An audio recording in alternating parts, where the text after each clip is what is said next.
Olá, meu amigo, minha amiga. Esse ano de 2024 ainda nos reserva muitas emoções aqui no Brasil, em função de enfrentamentos que estão ganhando cada vez mais volume e também muitas emoções para as pessoas mundo afora que acompanharam ontem o debate entre Trump e Biden para a disputa à presidência dos Estados Unidos. Muitas pessoas hoje estão com os cabelos arrepiados. Bom, vou conversar com vocês sobre essas questões, trazer algumas imagens, mas antes de mais nada é sempre muito importante convidar você que está chegando agora no nosso portal e ainda não nos conhecia, para que em primeiro lugar você se inscreva aqui conosco. Conheça também os nossos outros vídeos, se você gostar, compartilhe, recomende e não se esqueça, dê o seu joinha, o seu comentário e se puder se inscreva aqui no nosso clube de membros, tá legal? Você que é muito bem-vindo e muito bem-vinda. Gente, ontem foi um fato, né, que a mídia do mundo inteiro está comentando, né, o debate entre Trump e Biden.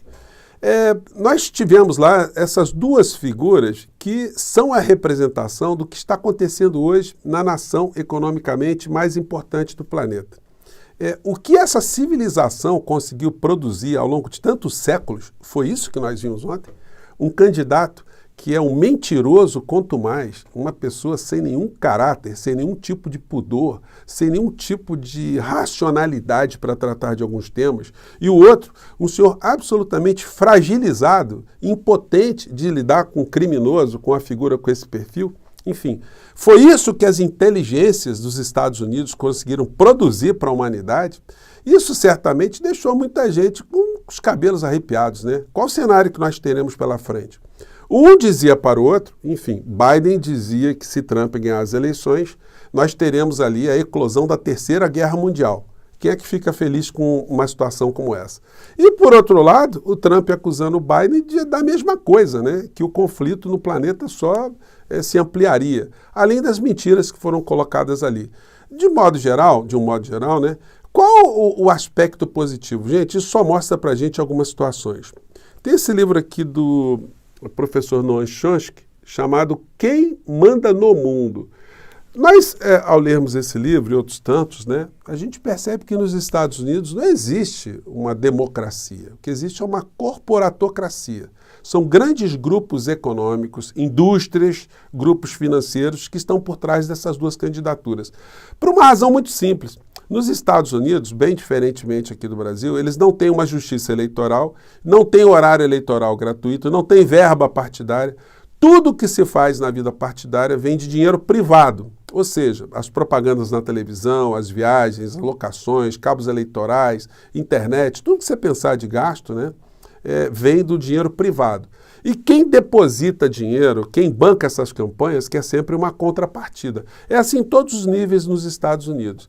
E muitas vezes essas negociações são feitas claramente, né? Olha, eu vou apoiar você para você me defender meus interesses, né? Então são as grandes corporações que bancam essas duas criaturas. Agora, essas corporações, quando elas colocam um candidato como Biden, né, para enfrentar uma figura como Trump, o que eles estão esperando no final? Tem algumas leituras por trás dessa história, né? Porque não é possível, né, que as pessoas que estão ali ancorando, amparando a candidatura de Biden não estivessem percebendo que seria uma luta desigual, a não ser que seja uma tática que a gente não esteja enxergando agora, né? Nós vamos ver nas pesquisas de opinião nos Estados Unidos ali. Porque você colocar uma pessoa muito fragilizada diante de um criminoso, o que você pode esperar desse tipo de conflito? Né? Mesma coisa colocar num ringue, num octógono, né, um lutador de MMA e uma pessoa bêbada. Se o lutador, ele vence, ele é um covarde, né? Agora, se ele apanha do bêbado, ele está destruído também, né? Está desmoralizado. Então, enfim, tem algumas leituras aí que a gente vai ter que esperar alguns dias para poder fazer, mas certamente foi um quadro dantesco para a humanidade. A nação mais poderosa economicamente, militarmente do mundo, ter duas figuras como essas, né, que estão se apresentando como os condutores futuros da nação, olha, não tem coisa agradável para a gente comemorar no meio dessa história não, né? O presidente do nosso país tocou nesse assunto, eu vou falar ao longo do nosso papo aqui. Hoje o presidente Lula está lá em Belo Horizonte, ainda deu uma entrevista para a Rádio FM O Tempo, do grupo O Tempo lá.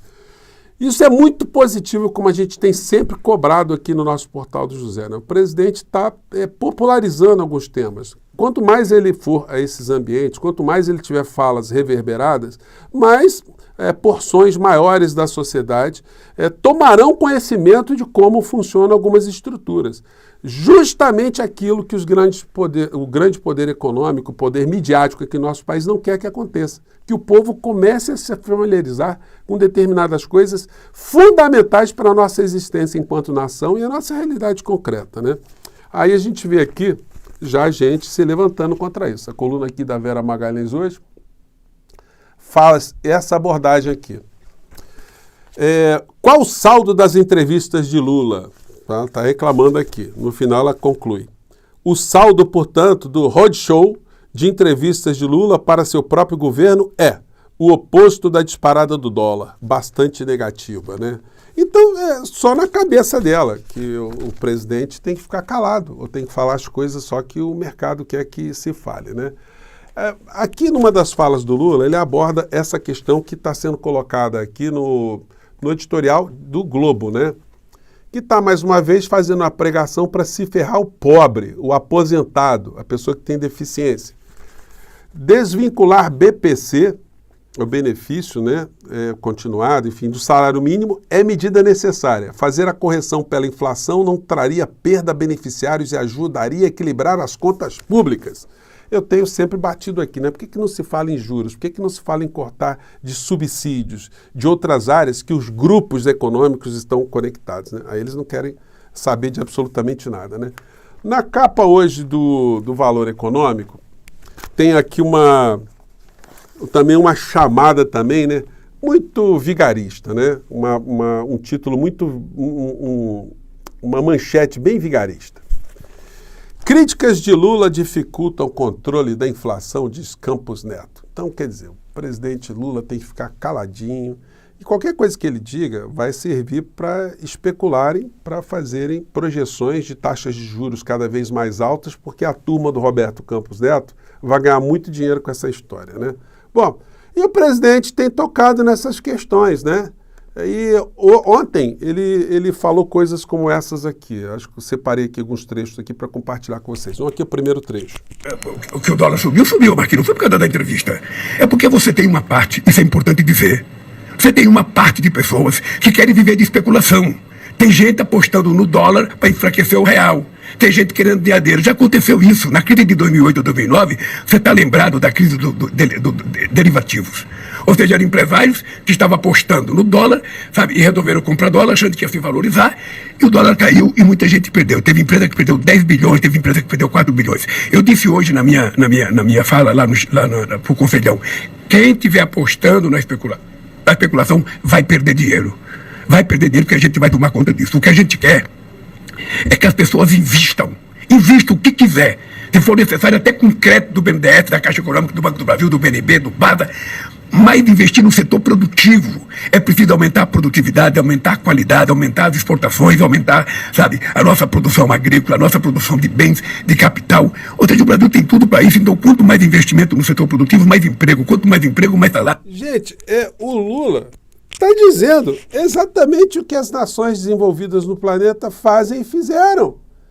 Vai investir dinheiro num banco lá em Portugal para ver qual vai ser a sua rentabilidade. No Japão, na Alemanha. Não se ganha dinheiro como se ganha no Brasil sem apostar no setor produtivo. Então, enfim, mas aí o setor que ganha dinheiro com a ciranda financeira odeia esse tipo de discurso, né? O dinheiro não tem que ir para a produção, o dinheiro tem que ir para banco. Os bancos aqui no Brasil são as instituições que mais ganham dinheiro no planeta, né? Proporcionalmente a qualquer outro tipo de negócio. Aí o Lula ainda falou outras coisas também interessantes aqui. Vamos lá. De gastar dinheiro errado. Benefício social indevido, por exemplo, quem estiver recebendo corta. Deixa eu falar, não me fale para mexer em benefício. Benefício, se o pobre tiver direito, ele não vai perder o benefício. É importante que a gente tenha. Fazer ajuste em cima dos pobres não vale na minha vida. Isso que o Lula falou se confronta de uma forma muito contundente com esse editorial aqui do Globo, né? O Globo está falando exatamente para o Lula fazer exatamente o contrário, para avançar em cima de dinheiro de pobre, de benefício de pobre, de aposentado pobre, né? Então, isso foi muito positivo o Lula ter falado isso. Isso vai politizando, gente, isso vai despertando consciências. Não vale. Nós temos que fazer ajuda. Esse país tem muito subsídio, esse país tem muita desoneração, esse país, sabe, tem gente que pede 5 bilhões de desoneração, 10 bilhões. Ou seja, como é que eu vou mexer no salário mínimo? Ah, mas o Lula está aumentando o salário mínimo. O mínimo é o mínimo, Dileno. O mínimo é o mínimo. Ou seja, não pode ter nada menor do que o mínimo. Como é que eu vou cortar? O que é que nós estamos dando? Nós estamos dando, sabe, a reposição inflacionária, que é a obrigação a ter para manter o poder aquisitivo, e estamos dando a média do crescimento do PIB dos últimos 2 anos. Se o PIB cresceu 6%, você dá 6% do PIB. O crescimento do PIB é isso. Então, é isso. Esse tipo de discurso, vocês vejam a diferença, né, do que a gente discutiu alguns anos atrás, que é o que a gente está começando a ter mais atenção nos dias de hoje, né? Vamos pegar outro trecho aqui mais adiante. Esse aqui, vamos lá. Se o Biden ganhar, eu já conheço o Biden, já tem uma relação com os Estados Unidos, que é uma relação sólida, eu pretendo manter. Quando ganhar, se o Trump ganhar, a gente não sabe o que ele vai fazer. Sinceramente, a gente não tem noção do que ele vai fazer. Porque ele fala muito, ele chegou a dizer que se algum país quiser escapar do dólar como moeda de referência comercial, que ele vai punir o país. Ele não é presidente do mundo. Então essas pessoas que fazem muitas bravatas, eu sinceramente não gosto, não acho que é bom na política. Você acha que uma vitória dele poderia alterar o clima político aqui no Brasil, do Trump? Não, da minha parte não. Da minha parte vai alterar o clima nos Estados Unidos. Aqui no Brasil não, aqui no Brasil nós tomamos conta do nosso quintal aqui, sem precisar que ninguém se meta aqui. Eu achei muito bem humorada, né? Muito leve essa resposta dele, né? E para finalizar aqui, gente, o que me chamou a atenção aqui foi a vitalidade do presida, né? Olha só, quando ela perguntou aqui da agenda do Lula, ele falou de cabeça aqui algumas coisas, fiquei impressionado. Vou compartilhar com vocês aqui, vamos lá. Belo Horizonte, depois em Juiz de Fora, na Zona da Mata, quais são os próximos destinos do senhor ao longo da próxima semana que o senhor me falou aqui? Mano, só pra você ter ideia, eu saio daqui na sexta-feira à noite, eu saio de Juiz de Fora, eu vou para São Paulo, vou ter uma reunião à noite com um grupo de companheiros. Quando for no sábado de manhã, eu vou anunciar 12 novos institutos federais em São Paulo, vou anunciar uma universidade na Zona Leste de São Paulo, vou anunciar, sabe, dinheiro, financiamento para metrô, sabe, tudo isso em São Paulo. No sábado. São 2 regiões, eu vou na Zona Leste e vou na Zona Sul. Depois, no domingo de manhã, eu vou para o Rio de Janeiro inaugurar um conjunto habitacional com o prefeito Eduardo Paes. Na segunda-feira de manhã, eu viajo para a Feira de Santana, na Bahia, com o ministro do Transporte, para anunciar muitos investimentos em rodovia. Rodovia que eu comecei a fazer em 2010, que não foi terminada. Nós vamos lá para dizer, nós vamos terminar a rodovia. E mais ainda, depois eu vou para Salvador anunciar outras obras em Salvador. Depois, dia 2, eu participo do desfile da Independência, do dia 2 de julho, na Bahia, até o Bonfim. Depois da tarde, eu embarco para Recife para distribuir, para pagar. Eu vou pagar as pessoas que perderam a casa há 30 anos atrás, pessoas que morreram num conjunto habitacional chamado Caixão lá, Prédio Caixão, que foi feito no lugar errado, caiu, já morreu muita gente. Então nós estamos agora, depois de 30 anos, indenizando as pessoas. E eu quero ter o prazer de lá entregar o primeiro cheque. Aí eu volto para Brasília, aí fico 2 dias em Brasília, assino um monte de documento e depois eu saio para viajar outra vez, porque quem quiser me pegar agora viajando no Brasil. Presidente, muito obrigado por essa entrevista. Gente, o cidadão aí, o presidente, está 220 ligado na tomada, né? E aí é o seguinte, né, senhora Vera Magalhães? Eu lamento informar para a senhora, mas a senhora, quando pergunta aqui qual o saldo das entrevistas de Lula, olha, esse nível de informações que ele passou para as pessoas ali, a senhora não passaria, né? Então, enfim, e a grande mídia também não, né? Então, que o presidente Lula continue a escutar nós aqui nas redes sociais, e continue cada vez mais vir para os debates, cada vez mais atrair as atenções, cada vez mais se envolver em discussões importantes. É disso que uma democracia precisa, é disso que um país precisa para avançar, né? Eu fico por aqui, gente, mais tarde a gente se encontra. Tchau!